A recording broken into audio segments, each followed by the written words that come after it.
I give you a quick summary. Number one, that this crucifixion is a fiction, that it didn't happen. The way the Christians claim, those things didn't happen. Number one, he was reluctant to die. He didn't want to die. He didn't come prepared to come for any type of sacrifice. Luke chapter 22 verse 36, you'll find he's preparing for a fight. And had he come to die, there was no need for him to tell his disciples to go and arm themselves. Number two, he beseeched God for help. Matthew chapter 26 verse 39. Number three, God heard his prayers. Hebrews chapter 5 verse 7. Number four, an angel of God came to strengthen him. Luke chapter 22 verse 43. Pilate finds Jesus not guilty. It's good reason to keep Jesus alive. John chapter 18 verse 38. Number six, Pilate's wife shone a dream in which she was told that no harm should come to this just man. In other words, that he should be saved alive. Matthew chapter 27 verse 19. Number seven, supposed to be on the cross for only 3 hours. According to the system in vogue, no man could die by crucifixion in so short a time, which means that even if he was fastened to the cross, he was alive. Number eight, the other two, his crossmates on the respective crosses, were alive. So Jesus too, for the same period of time, must be alive. John chapter 19 verse 32. But when they came to Jesus and saw that he was dead already, saw what? That he was dead already. As is, on page 36 and 37 and 38, I give you a list of 11 different persons in the newspapers who were certified dead and they were not dead. By doctors with stethoscopes, they were pronounced dead and they were not dead, they came back to life. And there is a society in England, I've given you the picture of the society of people who have come back from the dead.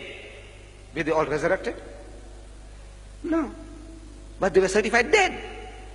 This man, seeing a person on the cross, he thought he was dead and he saw that he's dead already. I said, what does it mean, and saw? When doctors make mistakes in the Crucifixion hospital, where Chris Barnard operates, a white woman was certified dead and put in the mortuary, next morning she came out alive.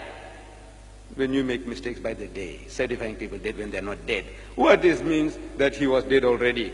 So I said, Jesus was John 19:33, that there was a mistake there in seeing. Number 9, Encyclopedia Biblica under article cross, column 960 says that when the spear was thrust, Jesus was alive. We didn't write the Encyclopedia Biblica. Number 10, and when they launched him on the side with the spear, so forthwith they came out blood and water, which is a sign of life. Number 11, his legs not broken as a fulfillment of prophecy. I said legs can be of any use only if Jesus was alive. And this is the fulfillment of prophecy, says the Christian. He keepeth all his bones, not one of them is broken. Psalms chapter 24 verse 20. Number 12, there was a thunderstorm, earthquake, and darkening of the sun, all within 3 hours, to disperse the sadistic mob, to enable his secret disciples to help keep him alive. Number 13, the Jews doubted his death. They suspected that he had escaped death on the cross, that he was alive.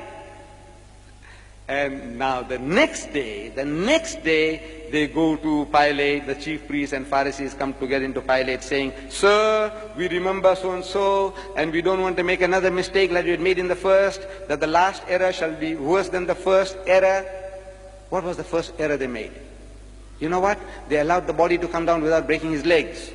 Now they want to make doubly sure, but they missed the bus. The Jews missed the bus.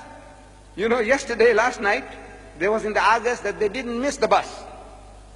In Palestine, in 25 seconds, they killed 3 Arabs, and who were out to do some terrorist business, they killed 3. They didn't miss the bus there. But here, in the Bible, Matthew chapter 27, verses 62 to 64, they missed the bus, because the next day they go along to make the sepulchre secure. Next day, after the horse has bolted, you go and lock the gate. There's something wrong with you. The Bible says, next day, Pilate, number 14, Pilate marvels to hear that Jesus was dead. He said, Pilate marveled if he were already dead. And calling to him the centurion, he asked him whether he had been any while dead. Mark chapter 15, verse 44. You only marvel if you know the thing that they're talking didn't happen. If you take a man to a firing squad and you put 6 bullets through him, and if he dies, there's nothing to marvel. But if he didn't die, you marvel. Now Pilate marvels that, look, no man can die within 3 hours. In other words, according to his experience, the man is alive. Number 15, big roomy chamber, close at hand, and big and airy for willing hands to come to the rescue. Providence was out to keep Jesus alive. Number 16, stone and winding sheets had to be removed, only necessary if Jesus was alive. John chapter 20 verse 1.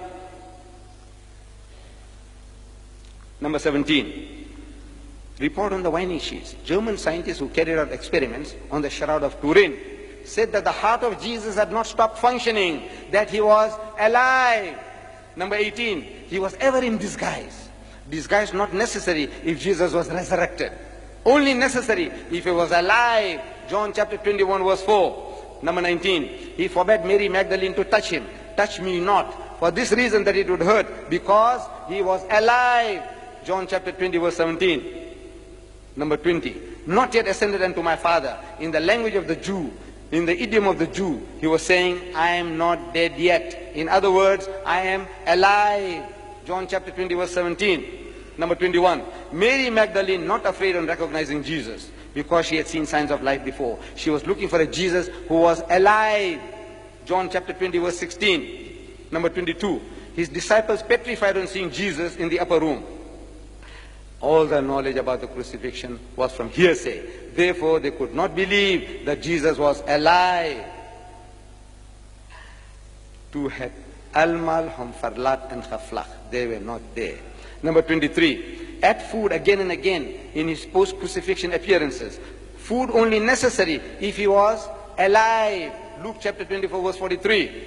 Number 24, never showed himself to his enemies because he had escaped death by the skin of his teeth. He was alive. Number 25, took only short trips because he was not resurrected, not spiritualized, but alive. He went to Emmaus. He went to the upper room, back again after 8 days. He only took short trips because he was not resurrected. Otherwise he would have gone up to heaven. No sense in going and coming back, up and down, not from heaven to down and up above. He's going around, in and around Jerusalem all the time. Number 26, testimony of men around the tomb. They say, why seek ye the living among the dead? Why are you looking for a live person among dead people in the cemetery? Luke chapter 24 verse 4 and 5. That he is not dead but alive. Why seek ye the living among the dead?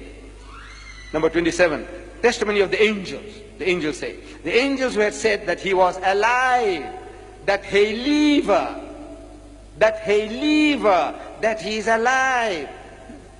What's wrong with people? What are you reading? The angels, what did they say?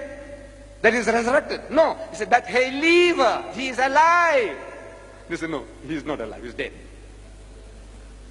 He did not say resurrected, but the actual word uttered by the angel was alive. Luke chapter 24 verse 23. 28, Mary Magdalene testifies. They heard that he was alive and had been seen by her. They believed not. Mark 16:11.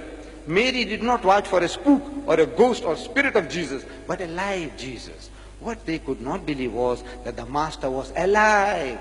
Mark 16:11. Number 29, Dr. Primrose, a senior anesthetist of the Royal Glasgow Infirmary, he says that the water in the blood was an account of scourging by staves and upset of the nervous vessels, that which was a sure sign that Jesus was alive. And now, the last and final one for tonight, Jesus had himself foretold that he was going to remain alive. Matthew chapter 12 verse 38, 39, 40. He himself had told that he was not to die. That is his prophecy.